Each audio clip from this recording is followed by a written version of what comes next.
Please इसे माफ करना, इसे रंगों से बहुत एलर्जी है। ओह वाह, क्या होता है तुम्हें? पहले फोड़े निकलते हैं, फिर हड्डियों से मेरी चमड़ी उधड़ती है। अब देखो, पहले बात करेंगे अवतार पार्ट 2 के बॉक्स ऑफिस कलेक्शन की अपडेट्स के बारे में। सो फर्स्ट ऑफ ऑल अगर बात करें इंडियन बॉक्स ऑफिस के बारे में, तो डे 1 में अवतार पार्ट 2 ने इंडिया के अंदर अर्निंग की है करीबन 41 करोड़ की, जो कि वैसे काफी ज्यादा है एमसीयू की इन 3 मूवी से, पर पूरे 12 करोड़ कम भी है एवेंजर्स एंड गेम की डे 1 के बॉक्स ऑफिस कलेक्शन से। क्योंकि अगर ये मूवी एवेंजर्स एंड गेम का रिकॉर्ड ब्रेक कर देती तो इंडिया के अंदर डे 1 में सबसे ज्यादा ओपनिंग करने वाली हॉलीवुड की नंबर 1 मूवी बन जाती, पर अफसोस अब नंबर 2 है। जिसके बारे में अगर मैं अपनी बात करूं तो यहाँ पे कमी रह गई है हाइप की, जो कि एवेंजर्स एंड गेम के टाइम पे उसकी बहुत ज्यादा बन गई थी। हालांकि डे 2 के अंदर अवतार के पार्ट 2 की अर्निंग में करीबन 5 से 10% की ग्रोथ देखने को मिली है, क्योंकि डे 2 में मूवी ने अर्न किए हैं करीबन 42 करोड़। साथ ही इसके बारे में ये भी कहा जा रहा है कि मूवी का ओपनिंग वीकेंड जाने वाला है 125 से लेकर 130 करोड़ के बीच में। अब अगर बात करें अवतार पार्ट 2 के डोमेस्टिक बॉक्स ऑफिस कलेक्शन के बारे में, जिसमें से थर्सडे की रात एंड फ्राइडे को मूवी ने कलेक्शन किया था करीबन 53 मिलियन का,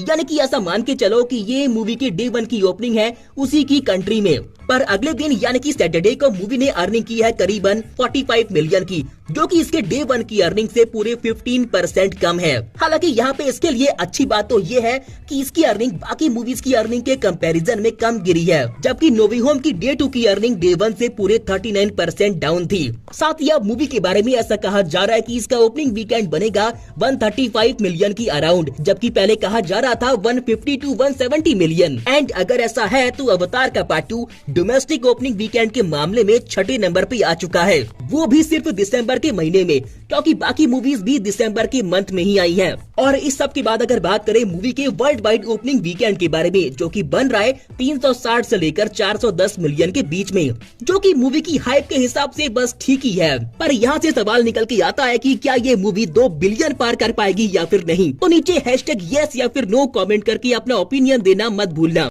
अब देखो, अगर बात करें इस साल की सबसे पॉपुलर सीरीज वेडनेसडे के बारे में, जो कि एक हफ्ते के अंदर सबसे ज्यादा वॉच टाइम लेके आने वाली प्लेटफॉर्म की पहली सीरीज बन चुकी है Stranger Things and Money Heist जैसे शोज को पीछे छोड़ के। और जिस पॉइंट पे शो का पार्ट 1 एंड हुआ था, तो वहाँ से इसके फैंस पार्ट 2 के लिए बहुत बेसब्री से वेट कर रही हैं। जिसके बाद सवाल निकल के आता है कि हमें सीरीज का पार्ट 2 कब तक देखने को मिल पाएगा। तो फिलहाल के लिए बात कुछ ऐसी है कि प्लेटफॉर्म ने अभी तक इस सीरीज को पार्ट 2 के लिए कंफर्म ही नहीं किया है, पर जिस तरीके से ये सीरीज परफॉर्म कर रही है तो बहुत जल्दी इसे पार्ट 2 के लिए रिन्यू करने के चांसेस हैं, जिसको लेकर प्लेटफॉर्म की ऑफिशियल्स ने भी हामी भर दी है, पर घुमा फिरा के। और रही बात इसके फ्यूचर के बारे में, तो इसके मेकर्स भी कहती हैं कि डेफिनेटली हम इस सीरीज की स्टोरी को आगे के लिए कंटिन्यू कर सकती हैं। बाकी ये मान के चलो कि पार्ट 2 आपको 2024 तक ही देखने को मिल पाएगा, वो भी तभी जब इसे कंफर्म किया जाएगा।